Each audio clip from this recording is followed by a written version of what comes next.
Welcome to Chillin' 101. We hope this video helps. You begin by powering the device and inserting the SD card carefully. This prevents data corruption.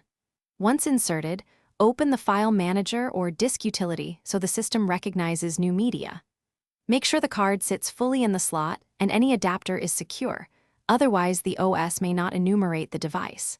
If the card auto-mounts, note the assigned drive letter or mount point. These first steps let you move straight into verification without unnecessary delays. Now you perform a read/write verification to confirm real operation. Once the card appears, create a 10 to 50 megabyte test file and copy it to the SD card. This exercises write capability. After writing, compute a checksum or simply reopen the file to verify integrity. If the checksum matches, reads are correct. Make sure to time the transfer. Very slow writes indicate a failing card or counterfeit speed ratings. These checks prove both read and write functions work. Finish by safely ejecting the SD card, then reinserting it to confirm it remounts and your files persist.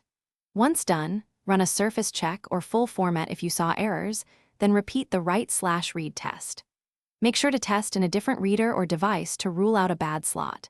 If failures repeat or reported capacity differs from expected, the card is unreliable. Replace it. This single method ensures you know whether the SD card truly works. Thanks for watching. Consider subscribing if we helped you.